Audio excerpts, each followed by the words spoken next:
આ વિડીયોમાં તમને એવી જ માહિતી મળશે કે જેનાથી માં કુળદેવી પ્રસન્ન થઈ શકે। તો મિત્રો, આજના આધુનિક યુગમાં દેખાદેખીમાં લોકો છે સ્ટીલનો અથવા તો લોખંડનો દીવો પોતાના કુળદેવીની આરતી કરવામાં રાખતા હોય છે। આથી મિત્રો, તમારે ક્યારે પણ આ ભૂલ ન કરવી જોઈએ। અને મિત્રો, સાથે જ આપણે જાણીએ કે તમે દીવાની વાટ કેવી રીતે બનાવો છો। શું તમે કપાસના રૂથી વાટ બનાવો છો કે પછી દોરાથી વાટ બનાવો છો? અને આરતી કરવામાં કઈ વાટનો ઉપયોગ કરવો એ શુભ માનવામાં આવે છે, તો આપણે એ વસ્તુ વિશે પણ જાણશું। આથી મિત્રો, તમે પોતાના કુળદેવીની પૂજા કરવામાં જો તમે દીવાને લઈને અને વાટને લઈને આ પ્રકારની ભૂલો કરો છો કે જેથી કરીને માં કુળદેવી છે તમારાથી પ્રસન્ન થઈ શકતા નથી અને તમારા ઘરમાં તેનો વાસ પણ થઈ શકતો નથી। અને આવી ભૂલો કરવાથી મિત્રો તમને વાસ્તુદોષ લાગી શકે છે।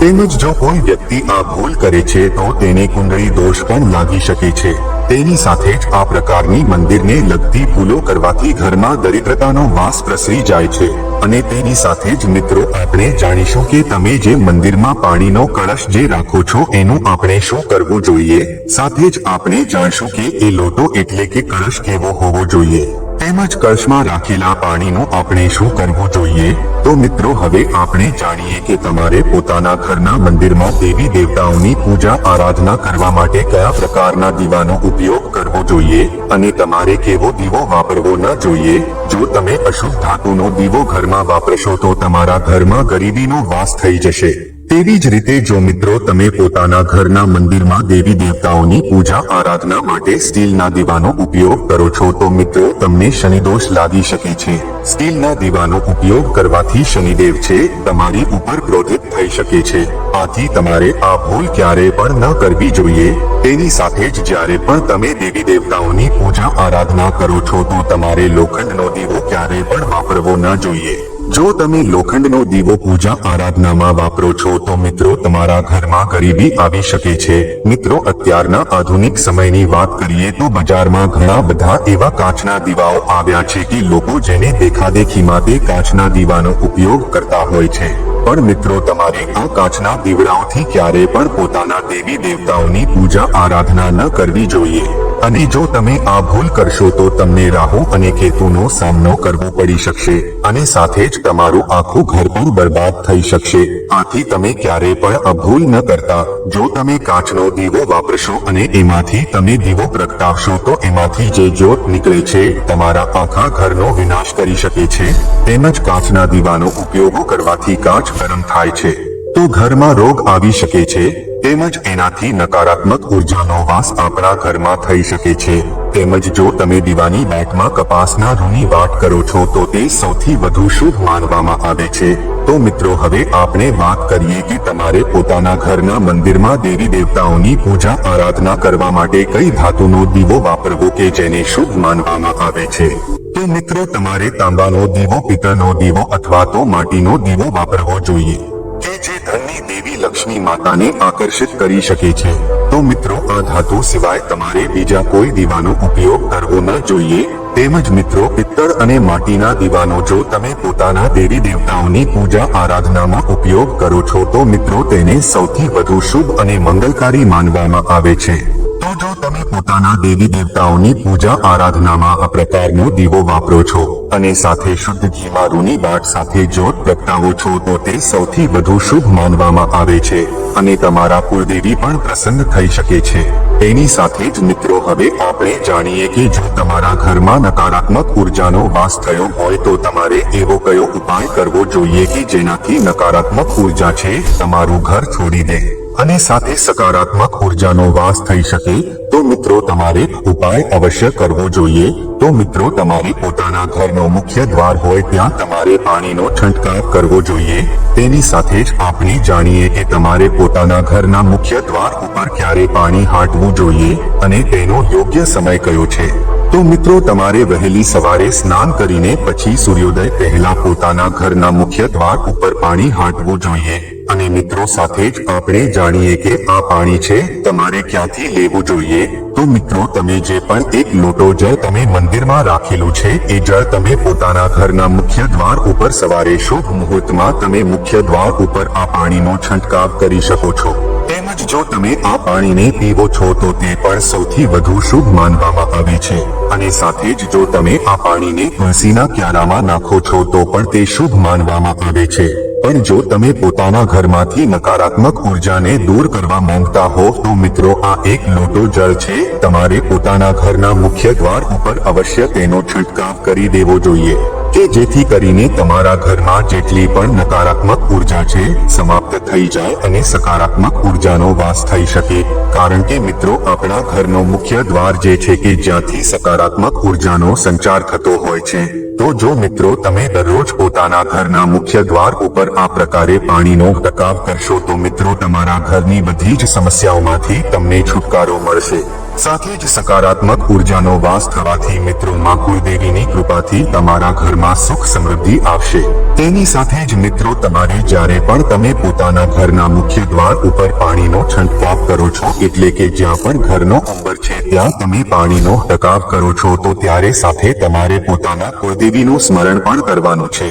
અને સાથે જ તમારે એવું કહેવાનું છે કે હે માં કુળદેવી હું મારા ઘરમાં તમારું સ્વાગત કરું છું આથી તમે અમારા ઘરમાં વાસ કરો અને અમને સદા ખુશ રાખો આથી મિત્રો બસ આ વસ્તુ કરવાથી માં કુળદેવીનો વાસ તમારા ઘરમાં થશે અને તે તમારી ઉપર ક્યારે કોઈ મુશ્કેલી આવવા નહીં દે તેની સાથે જ મિત્રો ઘરનો ઉંમર જે હોય છે ત્યાં પિતૃઓ વાસ કરતા હોય છે આથી તમારે તેનું પણ સ્મરણ કરવું જોઈએ કે જેથી કરીને પિતૃઓ પણ પ્રસન્ન થઈ શકે અને તમને તે સારા આશીર્વાદ આપી શકે છે તેની સાથે જ મિત્રો હવે આપણે જાણીએ કે તમારે પોતાના ઘરની બહાર તમારે કઈ કઈ જગ્યા ઉપર દીવા પ્રગટાવવા જોઈએ અને ક્યારે અને કેવા પ્રકારના દીવા પ્રગટાવવા જોઈએ કે જેથી કરીને તમારા ઘરમાં લક્ષ્મી માતાનો વાસ થઈ શકે અને પોતાના કુળદેવીને પણ તમે પ્રસન્ન કરી શકો છો તેની સાથે જ મિત્રો આપણા હિન્દુ ધર્મમાં પહેલેથી જ આ પરંપરા રહી છે કે જ્યારે પણ પોતાના દેવી દેવતાઓની પૂજા આરાધના કરે છે તો લોકો શુદ્ધ ગાયના ઘીનો દીવો તેમજ સરસવના તેલનો દીવો પ્રગટાવીને પૂજા આરાધના કરે છે તેની સાથે જ તલના તેલનો દીવો પણ પ્રગટાવીને પૂજા કરવામાં આવે છે તેમજ મિત્રો જો તમે ઘરમાં દીવો પ્રગટાવો છો તો તમારા ઘરમાં દિવ્ય શક્તિઓ આવવા લાગે છે અને સાથે જ તમને એવા કેટલાક મુખ્ય ફાયદા થાય છે કે જેનાથી તમારા ઘરની પ્રગતિ થાય છે અને ઘરના સભ્યો ઉપરથી દોષ પણ મુક્ત થાય છે તેમજ તે તમારા આખા ઘરના અંધકારને દૂર કરી દે છે સાથે સકારાત્મક ઉર્જા પણ દૂર થઈ જાય છે પછી જે જગ્યા ઉપર તમારા ઘરમાં દીવો પ્રગટે છે ત્યાંથી નકારાત્મક ઉર્જા જતી રહે છે અને સકારાત્મક ઉર્જાનો વાસ થઈ જાય છે આથી જ મિત્રો સંધ્યા સમયે તમારી પોતાના ઘરમાં અવશ્ય દીવો પ્રગટાવવો જોઈએ કે જેથી કરીને કોઈ પણ નકારાત્મક શક્તિ તમારા ઘરમાં પ્રવેશ ન કરી શકે તેમજ મિત્રો જો તમે ઘરમાં દીવો પ્રગટાવો છો તો તે આપણા ઘરના અંધકારને દૂર કરે છે અને સાથે જ સકારાત્મક ઉર્જાને લાવે છે તેમજ મિત્રો દીવામાંથી જે જ્યોત નીકળે છે તે ધાર્મિક દ્રષ્ટિએ તો ફાયદાકારક છે જ પણ વૈજ્ઞાનિક દ્રષ્ટિએ પણ તે બહુ જ ફાયદાકારક માનવામાં આવે છે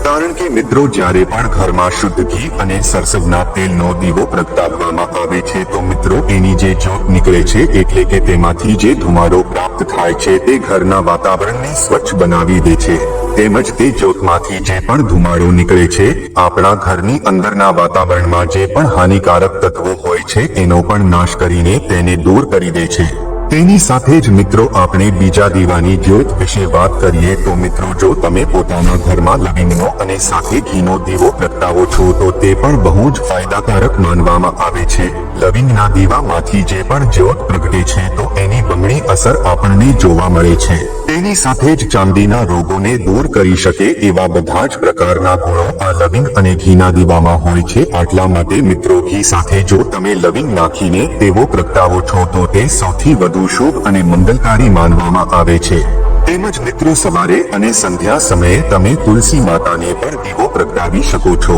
તો મિત્રો હવે આપણે જાણીએ કે શું તમારે ઝાડુ મારીને એટલે કે સાવરણીથી વાળીને પછી પાણી હાંટવું જોઈએ કે પહેલા જ પાણી છાંટી દેવું જોઈએ આમાંથી કઈ વસ્તુ શુભ અને મંગલકારી માનવામાં આવે છે તો મિત્રો આપણે એ વિશે વાત કરીએ તો મિત્રો રોજ સૌ પ્રથમ તો જ્યારે પણ તમે સાવરણીથી વાળો છો અથવા તો પાણી છાંટો છો એ પહેલા મિત્રો તમે જ્યારે વહેલી સવારે પથારીમાંથી ઉઠો છો તો ત્યારે તમારે સૌથી પહેલા તમારી હથેળીને જોવી જોઈએ અને સાથે જ તમારે તમારા દેવી દેવતાઓના નામનું સ્મરણ કરવું જોઈએ કે જેથી કરીને તે પ્રસન્ન રહી શકે અને મિત્રો પછી તમારે પોતાની પથારીમાંથી ઊભા થઈને જ્યારે પણ તમે ધરતી માતા ઉપર પગ મૂકો છો એના પહેલા તેને પ્રણામ કરી લેવા જોઈએ અને પછી જ મિત્રો તમે આ પવિત્ર હાથોથી તમે પાણીનો છંટકાવ કરો છો તો તે સૌથી વધુ શુભ અને મંગલકારી માનવામાં આવે છે આ વસ્તુ કરવાથી મિત્રો ધરતી માતા પણ તમારાથી પ્રસન્ન રહે છે તેમજ મિત્રો ઘણા લોકોને એવો પ્રશ્ન થતો હોય છે કે જે લોકો ફ્લેટમાં અથવા તો એપાર્ટમેન્ટમાં રહેતા હોય છે તે લોકો એવું વિચારતા હોય છે કે અમારે અમારા ઘરનો મુખ્ય દરવાજો કયો ગણવો જોઈએ અને ઘરમાં ઉંબર ન હોય તો કઈ જગ્યાએ પાણીનો છંટકાવ કરવો જોઈએ કારણ કે મિત્રો આજના આધુનિક યુગમાં જે પણ ઘરો બને છે ત્યાં લોકો ઉંબરને હવે ભૂલવા લાગ્યા છે કે જેથી કરીને તેને ઘણી બધી મુશ્કેલીઓનો સામનો કરવો પડી શકે છે તેમજ ઘરમાં વાસ્તુદોષ પણ લાગી શકે છે આથી ઘરમાં ઉંબર હોવો ખૂબ જ જરૂરી માનવામાં આવે છે પણ મિત્રો જો તમારા ઘરે પણ ઉંબર ન હોય તો તમારે શું કરવું જોઈએ મિત્રો જે પણ તમારા ફ્લેટનો જે રૂમ હોય છે ત્યાં પહેલો જે દરવાજો હોય છે તમારે એને જ ઘરનો મુખ્ય દ્વાર માનીને ત્યાં દરરોજ સવારમાં સાથીઓ દોરીને ત્યાં જ તમારે પાણીનો છંટકાવ કરવો જોઈએ કે જે તમારા ઘરના મુખ્ય દ્વારમાંથી સકારાત્મક ઉર્જાનો પ્રવેશ થઈ શકે તો મિત્રો હવે આપણે જાણીએ કે જો તમે તમારા ઘરમાં લક્ષ્મી માતાને પ્રસન્ન કરવા માંગતા હો તો મિત્રો તમારે આ પ્રકારે ઉપાય અવશ્ય કરવા જોઈએ કે જેથી કરીને તમારા ઘરમાં લક્ષ્મી માતાનો વાસ થઈ શકે અને તમારા ઘરમાં ધન આવવાના બધા જ રસ્તા ખુલી શકે તો મિત્રો સનાતન ધર્મમાં લક્ષ્મી માતાને ધનની દેવી સમાન માનવામાં આવે છે મિત્રો સાથે એવું પણ કહેવાય છે કે ઘરમાં દેવી લક્ષ્મીના પગ પડે છે તે ઘરમાં સુખ સમૃદ્ધિના દરવાજા હંમેશને માટે ખુલી જાય છે આ જ કારણ છે કે લોકો દેવી લક્ષ્મીને પ્રસન્ન કરવા માટે તમામ પ્રકારના ઉપાયો કરે છે તો મિત્રો આપણે એ વિશે જાણીએ મિત્રો દેવી લક્ષ્મીની દરરોજ પૂજા કરવા છતાં પણ દરેકને તેમના આશીર્વાદ મળતા નથી તો મિત્રો આની પાછળનું કારણ વાસ્તુના સાચા ઉપાયોનું જો તમે પાલન નહીં કરતા હો તો આ એક મોટું કારણ હોઈ શકે છે તો મિત્રો આજે આપણે એવા 5 વાસ્તુના ઉપાય વિશે જાણશું કે જે ઉપાયને કરવાથી મિત્રો તમે ધનની દેવી લક્ષ્મી માતાને પ્રસન્ન કરીને પોતાના ઘરની ગરીબીને તમે દૂર કરી શકો છો તો મિત્રો વાસ્તુશાસ્ત્ર અનુસાર સૂર્યાસ્તના સમયે એટલે કે મિત્રો સંધ્યાકાળ દરમિયાન દેવી લક્ષ્મીની પૂજા કરવી ખૂબ જ શુભ અને મંગલકારી માનવામાં આવે છે તેમ જ મિત્રો વાસ્તવમાં સંધ્યાકાળ એટલે કે ગાયોના પગમાંથી ઉગતી ધૂળ તેવું માનવામાં આવે છે મિત્રો આ એ જ સમય છે કે જ્યારે ગાયો જંગલમાં ચરીને પછી જ્યારે ઘરે પાછી ફરે છે આ દરમિયાન પૂજા કરવાથી લક્ષ્મી માતા છે પ્રસન્ન થાય છે તેમજ મિત્રો દેવી લક્ષ્મીની પૂજામાં ઘીનો દીવો કરવાનું સૌથી શુભ અને મંગલકારી માનવામાં આવે છે મિત્રો એવું કહેવાય છે કે તેમાંથી નીકળતી સુગંધ દેવી લક્ષ્મી માતાને પ્રસન્ન કરે છે અને ભક્તો ઉપર તેમની કૃપા વરસે છે આની સાથે જ મિત્રો લક્ષ્મી માતાની પૂજા દરમિયાન શંખ વગાડવાથી સકારાત્મક ઉર્જાનો સંચાર આપણા ઘરમાં થઈ શકે છે તેની સાથે જ મિત્રો આપણે જાણીએ કે સાવરણીને લક્ષ્મીનું પ્રતીક માનવામાં આવે છે તેથી જો મિત્રો ઘરમાં સફાઈ કર્યા પછી સાવરણીને સ્વચ્છ જગ્યાએ રાખવી જોઈએ સાવરણીને ગંદી અથવા તો ધૂળવાળી જગ્યા ઉપર ક્યારેય રાખવી ન જોઈએ જો મિત્રો તમે આ ભૂલ કરશો તો તમે ધનની દેવી લક્ષ્મી માતાનું અપમાન કરશો એટલે કે તેનો અનાદર કરશો તેવું માનવામાં આવશે તેથી લક્ષ્મી માતાનો વાસ તમારા ઘરમાં નહીં થઈ શકે આથી મિત્રો તમારે આ ભૂલ ક્યારે પણ ન કરવી જોઈએ હંમેશા સાવરણીને શુદ્ધ જગ્યા ઉપર જ મૂકવી જોઈએ અને તેનું સન્માન કરવું જોઈએ તેમજ મિત્રો વાસ્તુશાસ્ત્રમાં એવું કહેવામાં આવ્યું છે કે દેવી લક્ષ્મી માત્ર એવા જ ઘરોમાં પ્રવેશ કરે છે કે જ્યાં સ્વચ્છતાનું સંપૂર્ણ ધ્યાન રાખવામાં આવે છે તેઓ એવી જગ્યાઓથી દૂર રહે છે કે જ્યાં ગંદકી હોય અને દરરોજ સફાઈ ન થતી હોય તો મિત્રો આવા લોકો ઘણીવાર બીમાર પડે છે અને તેના ઘરમાં દરિદ્રતાનો વાસ થઈ શકે છે અને સાથે જ ઘરમાં ગંદકી હોવાથી લક્ષ્મી માતા છે આપણું ઘર છોડીને જતા રહે છે તેમજ મિત્રો નારિયેળને શ્રીફળ એટલે કે શ્રીનું ફળ કહેવાય છે મિત્રો ધાર્મિક શાસ્ત્રો અનુસાર શ્રી એટલે લક્ષ્મી એટલે કે દેવી લક્ષ્મીનો પ્રિય ફળ માનવામાં આવે છે મિત્રો આ જ કારણ છે કે જ્યારે પણ તમે દેવી લક્ષ્મીને પૂજા કરો છો તો તમારે થાળીમાં નારિયેળ અવશ્ય સામેલ હોવું જોઈએ આથી લક્ષ્મી માતા છે એ પ્રસન્ન થઈ શકે તેમજ મિત્રો તમે વિશેષ તો શુક્રવારે તમે માતા લક્ષ્મીને વધુ પ્રસન્ન કરી શકો છો અને માટે તમારે ઉપાય કરવા જોઈએ મિત્રો જ્યોતિષ શાસ્ત્ર અનુસાર જે લોકો શુક્રવારના દિવસે વ્રત રાખે છે એમને મન ચાહ્યું ફળ મળે છે સાથે જ સૌભાગ્ય અને આવકમાં વધારો થાય છે ઘરેથી વાસ્તુ દોષ દૂર થઈ જાય છે અને માતા લક્ષ્મીની કૃપા બનેલી રહે છે. આથી માતા લક્ષ્મીને પ્રસન્ન કરવાના ચમત્કારી ઉપાય અંગે વિસ્તારથી જાણીએ તો મિત્રો, વૈદિક શાસ્ત્રો અનુસાર શુક્રવારના દિવસે વહેલી સવારે ઉઠીને સ્નાન અને ધ્યાન કરવું જોઈએ અને દેવી લક્ષ્મી અને ભગવાન વિષ્ણુની પૂજા કરવી જોઈએ. એવું માનવામાં આવે છે કે જે લોકો દેવી લક્ષ્મીની સાથે ભગવાન વિષ્ણુની પૂજા કરે છે તેમને ક્યારે આર્થિક સંકટનો સામનો કરવો પડતો નથી, તેમજ તેનું ઘર હંમેશા પૈસાથી ભરેલું રહે છે. તેમજ શુક્રવારે આખા ચોખામાંથી બનેલી ખીર દેવી લક્ષ્મી અને ભગવાન વિષ્ણુને અર્પણ કરવી જોઈએ, કારણ કે દેવી લક્ષ્મીને ખીર ખૂબ જ પસંદ છે. તેથી શુક્રવારે ખીર ચઢાવવાથી દેવી લક્ષ્મીની કૃપા પ્રાપ્ત થાય છે અને સુખ સમૃદ્ધિમાં પણ વધારો થાય છે. તેમજ મિત્રો, જ્યોતિષ શાસ્ત્ર અનુસાર શુક્રવારે દેવી લક્ષ્મીને એકાક્ષી નારિયેળ અર્પણ કરવું જોઈએ. જે લોકો શુક્રવારે એક નારિયેળ અર્પણ કરે છે તેમની બધી મનોકામનાઓ પૂર્ણ થાય છે તેમજ શુભ ફળ પ્રાપ્ત થાય છે. તેમજ મિત્રો, શુક્રવારે દેવી લક્ષ્મીને કમળનું ફૂલ અર્પણ કરવું જોઈએ, કારણ કે માતા લક્ષ્મી અને ભગવાન વિષ્ણુને કમળનું ફૂલ ખૂબ જ પ્રિય છે. કમળનું ફૂલ ચઢાવવાથી દેવી લક્ષ્મીની કૃપા પ્રાપ્ત થાય છે. આ સાથે જે લોકો આર્થિક તંગીથી પરેશાન છે અને ઘરમાં પણ ખુશીઓનું વાતાવરણ નથી તો તેમણે શુક્રવારે વિધિ પ્રમાણે દેવી લક્ષ્મીની પૂજા કરવી જોઈએ. દેવી લક્ષ્મીની પૂજામાં આખો પરિવાર હાજર રહે તો તે સૌથી વધુ શુભ મનાય છે. એવું માનવામાં આવે છે કે સમગ્ર પરિવાર સાથે દેવી લક્ષ્મીની પૂજા કરવાથી સુખ અને સમૃદ્ધિ આવે છે. તેમજ ઘરમાં શાંતિનું વાતાવરણ રહે છે અને નાણાકીય સમસ્યાઓ દૂર થાય છે. તેમજ વ્યક્તિને માતા લક્ષ્મીની કૃપા પ્રાપ્ત થાય છે. તો મિત્રો, જો આ માહિતી તમને ગમી હોય તો વિડીયોને લાઈક કરી અને ચેનલને સબસ્ક્રાઇબ પણ કરી દેજો.